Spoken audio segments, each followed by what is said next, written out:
Hello and welcome to this presentation, An Introduction to Digital Marketing. This is the first of a series of presentations that the Worshipful company of Marketors Livery Company is presenting and producing for its members and other interested parties. My name is Peter Rees and it's my pleasure to be your host and your presenter for today's briefing. The first thing I'd like to talk to you about is our agenda for today's presentation. I'm going to cover a number of areas which are listed here. The first one is an introduction to myself and my qualifications and rationale for being able to present to you today. I'm then going to go through what I've called 20th century tsunamis, and these are two particular developments in technology that have revolutionised and changed the way we live day to day at a personal level, and also revolutionised the way that businesses can act and have been able to capture new markets and new business opportunities. I'll then give you a background to the evolution of the World Wide Web. For many people, this is just something we take for granted, and I think it's interesting to reflect a little bit on how it came about and how it's developed over the last 30 to 40 years. I'm then going to cover the internet business model and how internet functionality has developed over the past 20 or 25 years and how businesses have been able to take advantage of it. I'm then going to spend a little bit of time talking about how search works. Again, searching on Google or on the other search engines is really something that we take as a day-to-day normal activity. But again, it's worthwhile stepping back a bit and understanding how search works, because if you do that, it helps you to understand the opportunities that it presents in terms of business development and business opportunity. I'm then going to talk about a theoretical framework called the customer journey, just to explain how digital marketers work and the main objectives of digital marketing activity. I'm not only going to talk about the theory though, I'm going to give you some practical advice on what you need to think about to make this customer journey as frictionless and as seamless as possible. Finally, I'm going to quickly cover the range of digital marketing tools we have available with us, and which will be the topic of later presentations produced by the Worshipful company of Marketors. Finally, I'll explain how you can get questions and answers resolved and leave you with two information sources should you require a deeper level of information about digital marketing topics. So as promised, the first topic on our agenda today is an introduction and my qualifications and credentials. Many of you may not know me, but I'm a liveryman of the Worshipful company of Marketors, and I've got over 40 years of international business experience, over half of which has been in the marketing profession. After leaving university, I started the first part of my career working for IBM, the computer company, for 26 years. I started off as a systems programmer, went through a short spell in the sales function, and then moved into marketing, first at a UK, then at a European level. In year 2000, I was headhunted and recruited to be Vice President of Marketing for a worldwide publicly quoted media company. And this organisation had 650 newspapers and magazines and 65 websites in 22 countries. So from the year 2000, I've been involved in managing real internet businesses on a day-to-day basis. And when we sold this company in the middle of 2006, the internet business was generating about 43 million euros of revenue each year. I then came back to the UK and I've had a variety of roles. I have my own marketing consultancy, and then I was appointed for 3 years to be Associate Professor of Marketing at the American International University in London. And in this capacity, I developed a module on their international MBA programme on global marketing strategy, which I taught and presented. I'm also a senior examiner at the Chartered Institute of Marketing, which is the professional body for the marketing profession, and here I'm a senior examiner for 2 digital qualifications. I'm a visiting lecturer at the University of the Arts London, and I also teach at other universities and business schools. And finally, I'm also a tutor for the Chartered Institute of Marketing's postgraduate marketing leadership programme, which is a postgraduate level 7 qualification. And here I've developed a set of teaching materials which cover an 18-month programme at the postgraduate level. So those are my qualifications. Now let me move on and start getting into the detail of today's presentation on an introduction to digital marketing. So now, as promised, I'm going to cover the next section of my presentation, which is I've titled 20th Century Tsunamis, which really talks about the democratisation of computing power in society today. I first got involved in the computer industry in the mid 1970s, and at that time computers were really the remit of large organisations. They were mostly mainframe or to some extent distributed computers, and people relied on large IT departments and large centrally run computer systems to provide the computing power in businesses. And these ran things like payrolls and invoicing and accounts and human resources and payroll and pension funds and so on, the big commercial operations. And then early in the 1980s, in fact on the 12th of August 1981, the world changed and IBM announced the world's first personal computer. And here's a picture of it. It's the IBM 5150. And at the same time and around this period, Apple II launched its own range of Apple computers. So for the first time, people had computing power available in their office or in fact at home, which allowed them to do computing tasks and activities which before were only available from large commercial systems. At first, the software programs available on these machines was quite limited. It was things like spreadsheets or word processing documents or presentation software. But with the development of applications, more and more functionality was available to people to use from their desk in their home. The personal computer age had really arrived. This allowed people to do creative things in terms of art, design, creativity, music, games, and lots of leisure and business and educational activities were now made possible. The second major change in society happened in 1982 with the development of the World Wide Web, which evolved into the internet as we know it today. And in the next few slides I'm going to give you a little bit of a history about how and why this developed.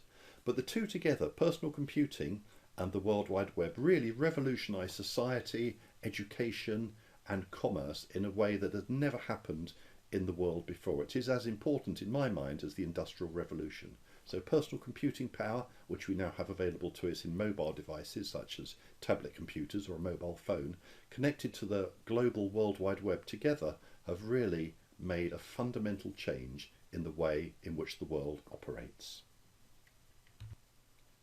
Let me now spend some time looking and sharing with you a discussion on how the internet and the World Wide Web developed, a short history lesson. Many people don't appreciate the background of the internet and how it evolved.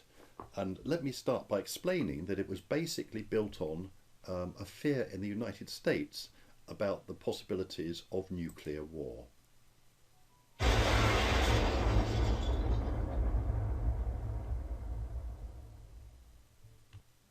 The precursor to the internet was called ARPANET and was developed by the US Defense Department, their Advanced Research Projects Authority network. And essentially what this was a network designed like this to be resistant to nuclear attack. And you can see straight away why the World Wide Web got its name. Essentially it's a series of nodes linking together different centres in multiple connections, like a spider's web.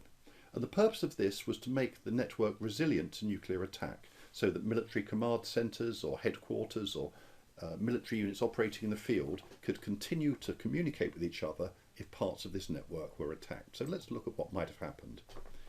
Let's say that various parts of this network are attacked and perhaps even destroyed in a nuclear or non-nuclear conflict. You can see that even though these nodes of the network are destroyed, it's still possible for all of the other people to communicate with each other due to this sort of web-like structure of the network. And that was the precursor, and the theory behind the internet was a nuclear resistant network called ARPANET.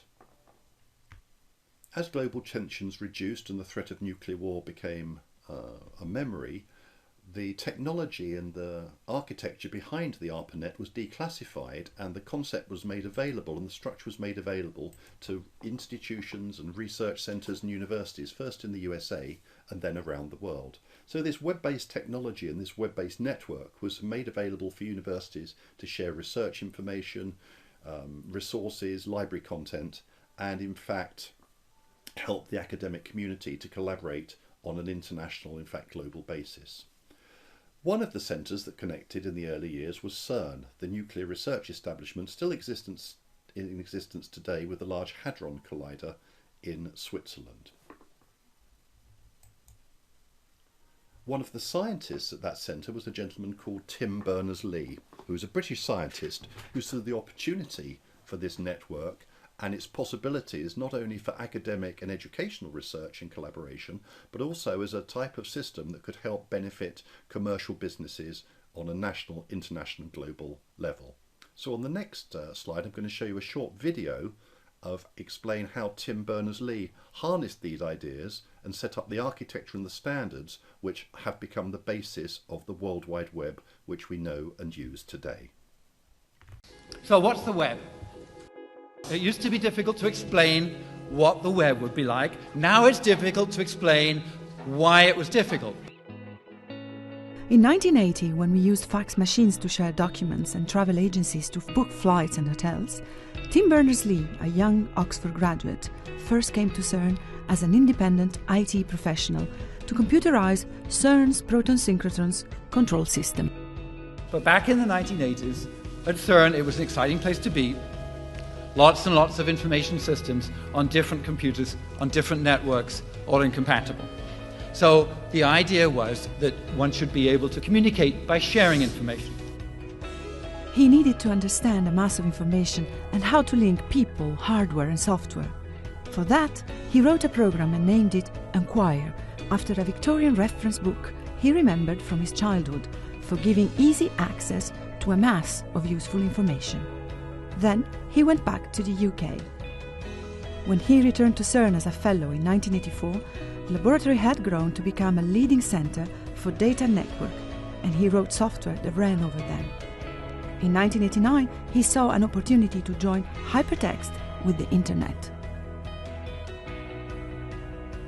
So CERN was an interesting place to be. It was, yes, it was advanced. It was somewhere where in 1989 most people had some sort of a workstation on their desk, which was unusual then, and a place where the internet, the network connectivity had just arrived. Well, the network connectivity had been there for a while.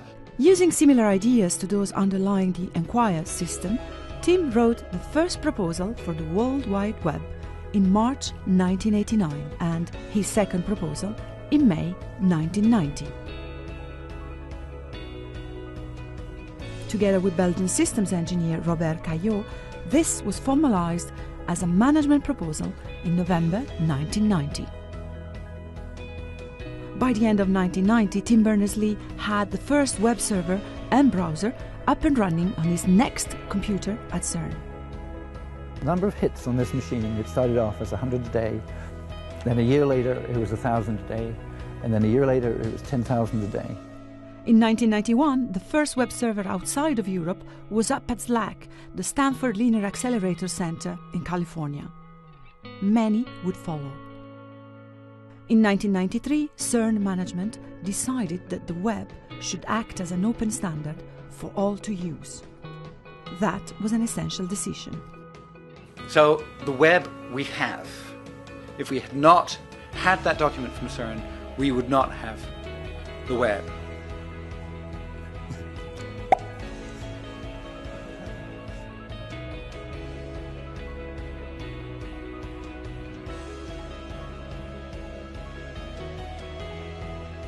Today, with nearly 2 billion websites, we do not remember and cannot even imagine a world without the World Wide Web.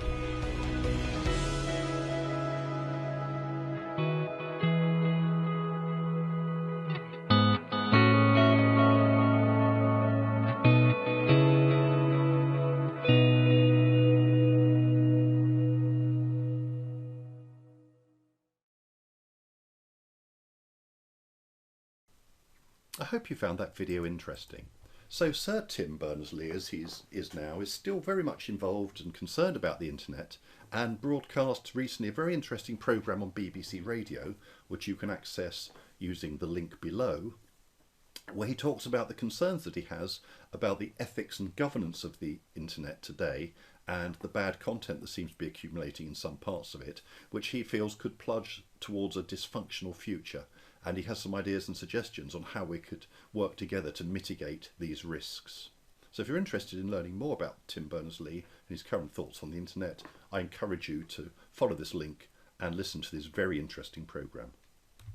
In the next section of this presentation then, I'm going to cover the internet business model, how it's evolved and how it's revolutionised the way that businesses today operate.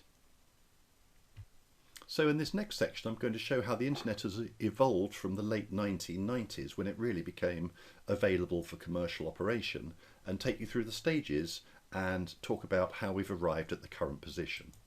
So if you were involved in using the internet in the late 1990s, pretty much it was all about a broadcast medium. The internet in the early days was simply a way of publishing information about a business or an organisation.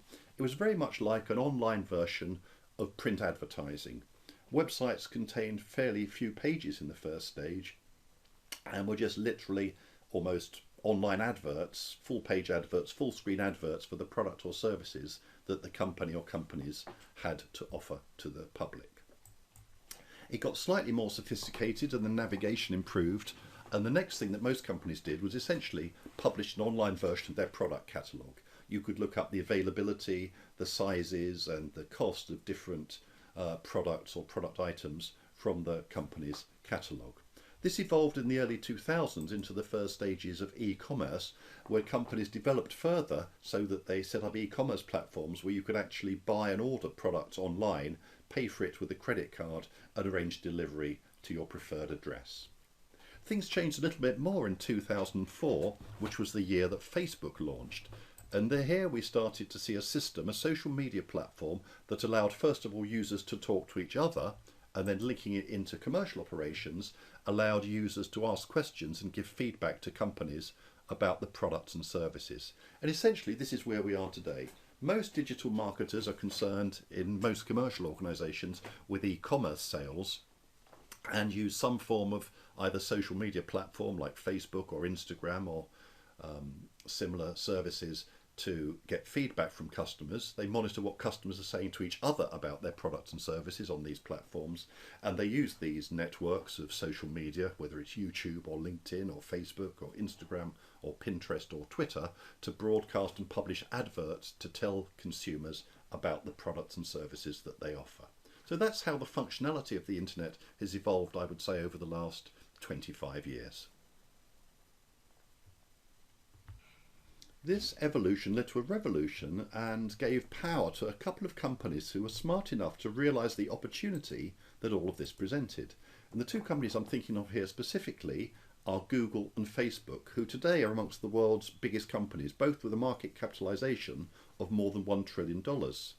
So the question is, how did they get there when we don't pay them any money to use their services? We don't pay for Google search, we don't pay to speak with our friends on Facebook, we don't pay Facebook to participate in groups and to make posts and to share pictures, we don't pay YouTube, we don't pay Twitter to use their services to share our videos or to send messages to our friends and families. So on the basis we don't pay them, how did they accumulate enough money to make them the world's biggest companies? The reason for the stunning success of these companies is based on the following business model. When you and I search on Google or share things on Facebook or Twitter or Instagram or YouTube, we get these services delivered to us for no cost. So these companies are delivering huge amounts of value to us. We can access the world's information, we can speak to our friends around the planet, and it doesn't cost us anything other than perhaps our monthly mobile phone bill.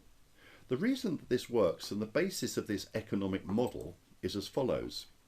Brands pay the media owners like Google and Facebook and YouTube and Instagram and Twitter money to service adverts. So most of the wealth of these companies comes from the advertising revenue that they get from the brands that advertise with them. These in turn send messages to us, and then we are motivated and we go to these brands' websites and we buy their product and service. So this virtual circle demonstrated here shows how money is circulated. Brands pay the media owners to advertise, the media owners send their advertising messages to us, we click on them and go back to the brand's websites and buy the product. And this circulation of money and revenue is the basis of the online internet and e-commerce economy. Essentially, the brands shown in the middle section of this diagram are the world's largest advertising agencies, and it's money from advertising that has made them so wealthy. Let me share with you a couple of slides of information on the size of the e-commerce market in the world today. This first one talks about worldwide e-commerce sales in trillions of US dollars, and you can see how it's grown from 2014 at $1.3 trillion to this year's forecast of 3.9 trillion and projected to go to 4.5 trillion in 2021. So it's a huge global market, and in fact recent statistics I saw show that over 60% of sales, product sales in the world, are done online now. E-commerce accounts for more than 60% of all product sales across the planet. In terms of which geographic markets make up this these sales values, you can see here the relative size of e-commerce activity across the globe, and by far the largest market today is China at 672 billion US dollars. Second then is the USA. UK comes in at 99 billion US dollars. So it's a changing demographic. We would have seen perhaps 5 or 10 years ago that the US was the biggest online market. Now it is by far China, and I've seen statistics to show that by 2030 the gap between China and the rest of the world will have increased even further, and though it's not shown here, India is projected to be a very large and perhaps the number 2 player within 10 or 11 years. So the digital world is big, very big, and this next chart shows interestingly just how big it is. And around this chart are various digital platforms shown: Google, Twitter, Facebook, Instagram and so on. And this indicates what happens on these different channels every 60 seconds. So if you look at the top left of the diagram, you'll see that every 60 seconds 3.8 million Google searches take place. 243,000 photos are uploaded to Facebook every 60 seconds. 70,000 hours of video are watched on Facebook every 60 seconds. On YouTube, every 60 seconds, more than 400 hours of videos are uploaded, and an astonishing 700,000 hours of video are watched every minute of every day. And you can go around the different media platforms here and see the vast amount of activity that takes place on the internet. And when you consider that advertising is delivered through many of these channels in these huge volumes, you can see that's why so much revenue is generated for the media owners, and that's why they're so wealthy today. The next area I'd like to discuss with you is how search works and why should I care. So let's get started on that. Search is something we take for granted and all of us use almost every day, I would guess. But let's spend a few minutes to understand the underlying process. Every day Google sends out pieces of software to look at and read the content of all the web pages across the visible internet. Google does this by sending out these pieces of software which are known as search robots or bots, or sometimes spiders because they're crawling across the web, or crawler software. So this is an automatic process where Google is reading the content of all the web pages of the websites around the world. If you have a very large active website that's constantly changing and being updated with a high number of visitors, then Google will come and visit your website maybe thousands of times a day. For example, if you are somebody like BBC News, you're constantly publishing and updating the content of the BBC News website, and therefore Google needs to constantly come and review what you're posting to make sure that it's available to give to customers if they do a Google search. If on the other hand you have a static site with perhaps just a few pages you don't change very often and with very few visitors, Google may visit your website only every couple of days or a couple of weeks, because there's nothing new and it doesn't need to update its knowledge of you very often. From that information, it stores this in a large database called the Google Index, and that's a repository where this mapping data is held. This is the content stored or detailing information about every web page on every website. And just to give you some statistics about this, Google searches 30 trillion web pages 100 billion times a month, and if you do the multiplication, that's a number with lots and lots and lots of noughts in it. So it's very active. It sends out 100 billion searches a month to look at 30 trillion web pages. The Google Index stores information about these 30 trillion web pages in a Google Index database, which is now at the size of 100 million gigabytes. So some very big numbers, but just gives you an idea of the scale and scope of the information that Google is holding about activity and content on the internet. Let's see how Google uses this information to provide us with the data we need when we do a Google search. Here's a consumer types in some keywords which goes into the Google search engine. The Google search engine looks into the index and decides which web pages have the relevant information that we might be interested in, and it returns us a page looking like this on the left here, a Google search results page. Interestingly, the Google search results page isn't just based on the index information that Google keeps, it also is based on our previous browsing history and our previous interests and what Google knows about us. So if, for example, you and I both did a search for something like a luxury watch, the information you would get would be different to the information I would get on this search results page, because Google not only takes information from the index, it also takes information based on our previous browsing history and known interests. We then click on one of the pages on the Google search results page, and it takes us off to somewhere on the website, and we find hopefully the information that we have searched for. And that's the basis structure of search. I said earlier on that I was going to talk about how search works and why this is important. Why should I care? And the reason we should care is for two reasons. If you own a brand and you want to market on the internet, there's two opportunities to do so through this Google search process. The first is that you can have paid adverts for your brand placed at the top of the Google results page. And when you do a Google search, you'll notice that the top 3 or 4 lines of a page are actually paid adverts from brands rather than just information that's found in the Google index. So you can pay to have your adverts placed at the top of Google search results. And this is how Google makes, in fact, most of its money, by taking paid advertising to place brand messages at the top of the Google results pages. Underneath the paid advertising section, you can perform a technique called search engine optimization, or SEO. And these are technical things that you can do to the content on your website to make your results pages come up high up in the Google search results. And if you're very good, you can get them right under the paid advertising. So there's two aspects of digital marketing involved here. There's the decision to use paid advertising, what to advertise and how much to spend, and there's the technical things you can do to your website with search engine optimization to make it highly indexable by Google, to make it seen as an important and relevant resource so that your results come up right under the bottom of the paid advertising section on a results page. So the next thing that digital marketers care about, and the next role of digital marketing, is really based on that. Google search provides a major platform for brands to be visible to consumers on search results pages, whether on a paid basis or for free.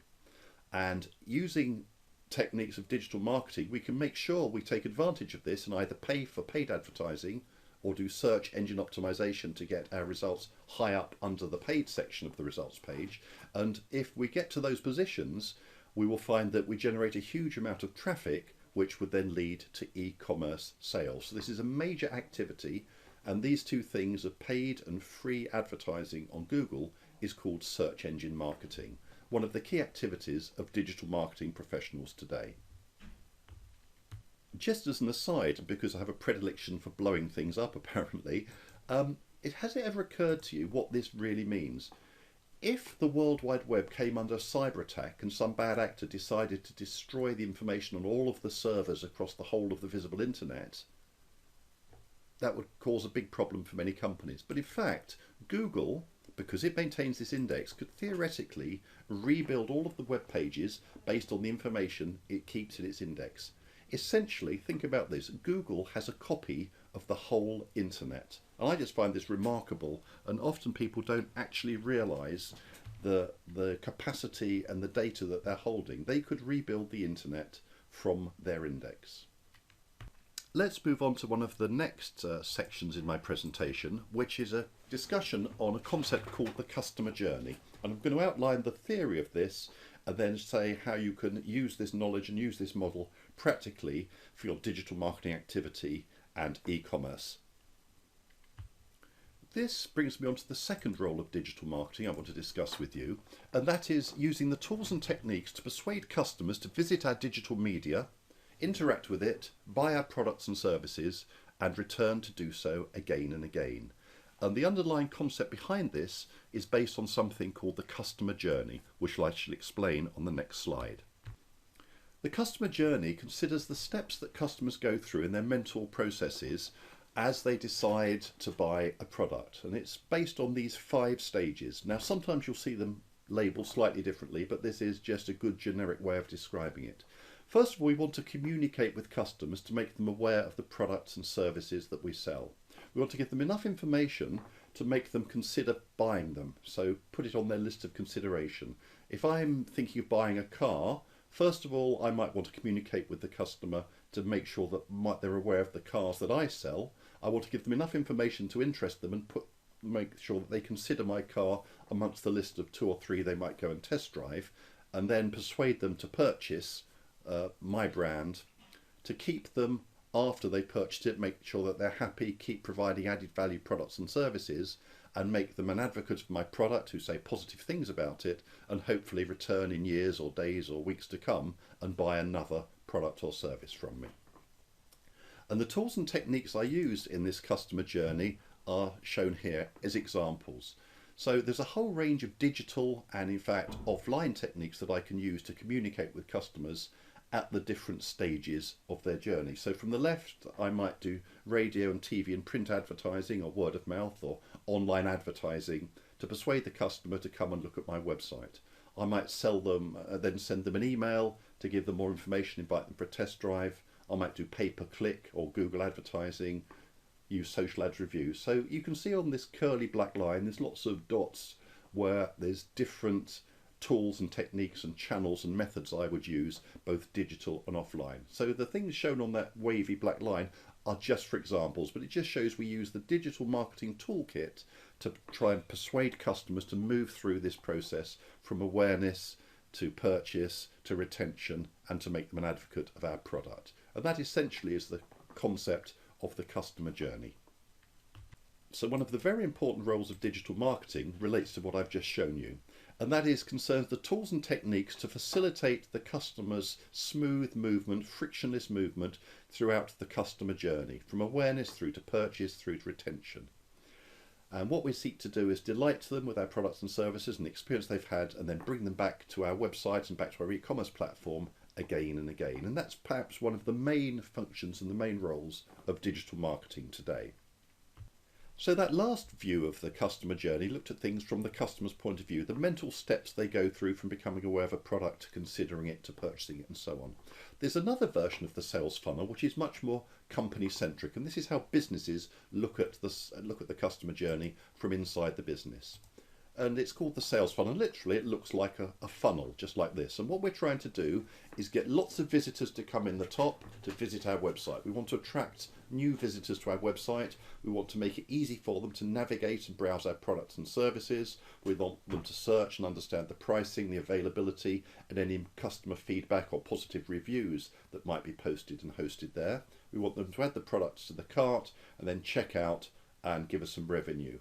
So the sales funnel is an internal company-centric view of the customer journey. So let's look at this in a little bit more detail on the next slide. So let's now see how we might measure or control or understand the activity in this sales funnel. The first thing is shown on the left-hand side of the diagram. What we're interested in is to understand how many visitors come to our website, and this is measured in terms of unique monthly visitors. How many new people visit our website each month? From that, I'm interested into how many of those actually stay on the website, navigate and browse our products, and how many of those actually go a step further and buy something from us and give us some revenue. And the ratio between the total visitors to the browsers to the buyers is called the conversion rate. Now fortunately Google gives us a free tool called Google Analytics, which we can install on our website, which helps us track all of these numbers, so we can measure the conversion rate and see how effectively and how efficiently our website is operating and make changes and try and improve the conversion rate to get more people to browse and then more people to purchase.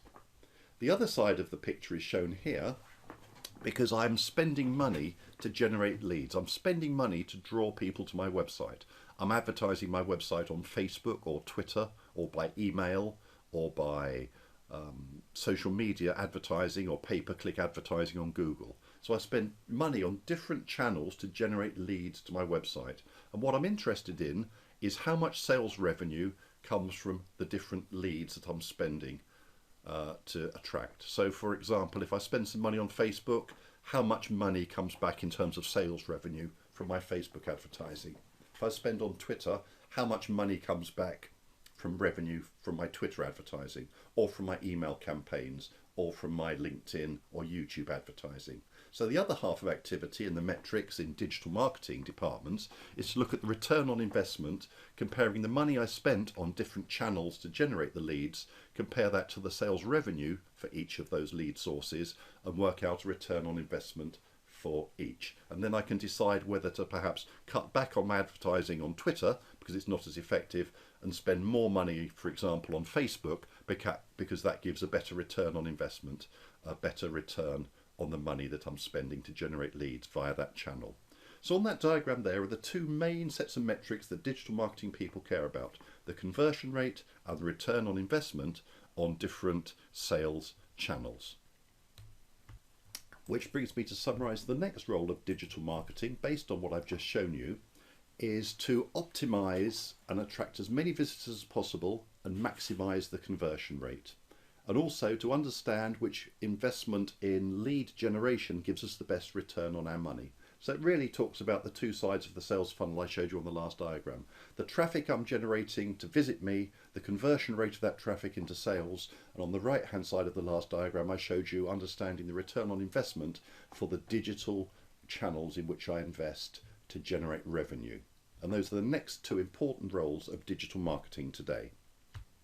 So another important role of digital marketing departments today is shown here, and this is to drive new and existing customers to come back and visit my website and engage with the digital media that I share with them. And here in the middle in the bold type you can see that I might bring them to my website or my social media pages, to a blog, a newsletter, a competition, a loyalty program, invite them to events, give them coupons, games, apps. There's a whole range of different content that I can deliver to them, which hopefully they will find of value and create interest and make them come back and revisit my site again and again. Research in the United States has shown that for e-commerce sites, it takes a new user between 6 to 8 visits to a site before they make their first purchase. And therefore, by providing information and content such as I'm showing you in the middle here, you can keep that interest and that contact with the brand going so that they actually get through and finally do make their first purchase with us. And this whole area of delivering value-added content is called content marketing. And this is another key area role for digital marketers today. We're getting towards the end of my presentation now, so I'd just like to make a couple more points. The first thing I'd like to talk about is something called the Rees model. And this was a model was developed by my good friend Dr. Dave Chaffee, who's the chief executive of a company called Smart Insights, a UK digital marketing and training consultancy. The Rees model describes a 4-step process for managing the customer journey, essentially through the sales funnel. And Rees stands for the following. The first step of Rees is called reach, and this is all about attracting new customers to the top of my sales funnel. So you need to think about the things you can do and the most cost-effective ways of getting visitors to visit my website. And once they've come to visit me, I want to capture their email so I can then subsequently contact them by email marketing, and other metadata such as information about their age, their gender, their postcode, and what their hobbies and interests are. And I can gather this by their interaction with me. Once they start registering and using different parts of my website, I can keep a record of that and understand what their product interests are, what time of day they use, and what media channels they use to come and visit my website. The second stage of Rees is called ACT, and this is all about the content marketing ideas that I discussed on the last slide. And what I need to do here is to keep them involved and start a conversation with them and make them come back to my website again and again and again by delivering value-added content and information, so I can start a conversation with them to make them go to the next stage of the model, which is the C of Rees, which stands for convert. And for an e-commerce business, that is essentially persuade them to purchase something from me, to make a sale. Now, not all of you would work for e-commerce companies where you're selling physical products and services. A convert might be some sort of other positive completion action. If you were a membership organisation, for example, you might get somebody to sign up and become a member of your organisation. If you're a charity, the convert stage might be somebody who's prepared to set up a standing order to make your regular payment, or somebody who volunteers to be a helper for your charity. So convert is whatever positive commercial or beneficial outcome the business is trying to achieve through its online activities. And finally, the last stage is engage, and this is to retain customers after they've made their purchase, after they've signed up as a helper, after they've made a standing order to make a donation, to get them to come back for further dialogue and further sales or further conversion action. And typically one would see here things like loyalty programs and special bonuses or benefits for existing customers, perhaps discounts, coupons, offers, deals, or other sales promotions. So this then is the 4-step sales model, which is informed in digital marketers about the things they need to do in 3 areas, which I'll show you on the next slide.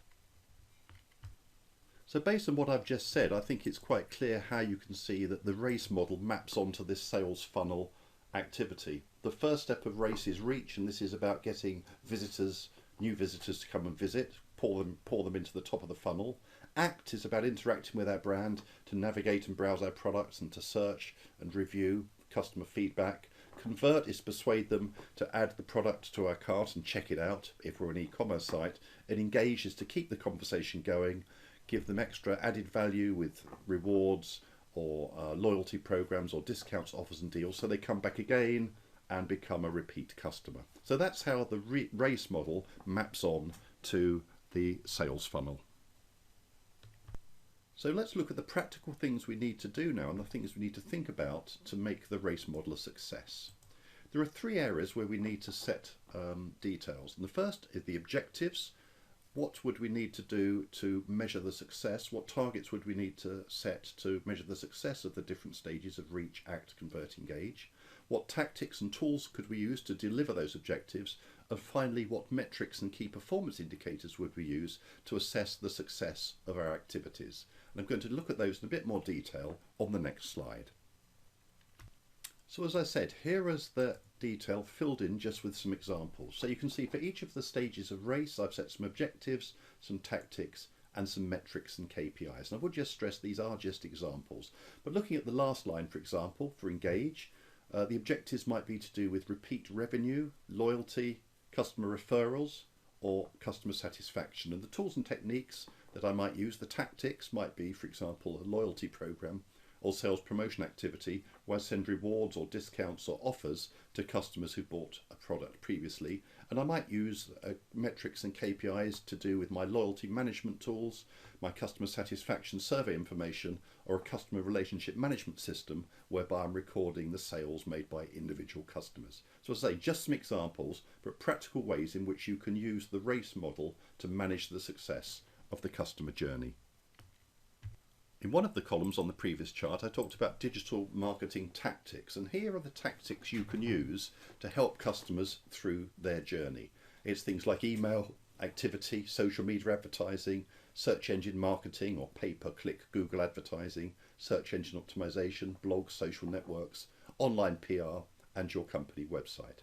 Now, I'm not going to talk about these because it's run out of time for this presentation, but my colleague Dr. Anne-Marie Hanlon, who's also a liveryman of the Worshipful Company of Marketors, will be delivering talks on some of these areas in the weeks to come. So keep your eye out for more information on those, and please do sign up and watch her broadcast because I know they're going to be fantastic. If you do have any questions and you're a member of the Worshipful Company of Marketors watching this, then please email me. My name is Peter Rees, that's spelled R-E-E-S, and I'm a liveryman of the company. You can find my contact details and my email address in the membership directory. So if you're inside the company, please feel free to email me with any questions that you might have, and I'll do my best to answer them as quickly as I can. If you're watching this from outside the Worshipful Company of Marketors, then please direct any questions to the person who shared this video with you, and they can then get those messages passed back to me inside the Marketors, and again I'll do my best to answer them. I'd just like to wrap up giving you 2 excellent sources of information for if you want any further details. The first one is a really excellent book by Dr. Anne-Marie Hanlon called Digital Marketing, Strategic Planning and Integration, and this is a book I reviewed in the Marketor magazine in January this year. It's a really excellent digital marketing book, and I use it extensively as a consultant and as a university lecturer. The other source of information is from the company I mentioned before called Smart Insights. This was the company run by my friend Dr. Dave Chaffee, who's their chief executive. And if you get onto the Smart Insights website, register for free, you then have access to a huge amount of online training, templates, tools for all aspects of digital marketing. So those are two terrific resources that I highly recommend. It just remains for me to thank you for your time, and if you are in the company, please again send an email with your thoughts and feedback on this presentation. I'd love to hear from you to help us to improve future broadcasts. So that's it. It just leaves me for me to say one more thing to you as I wish you good luck and good marketing.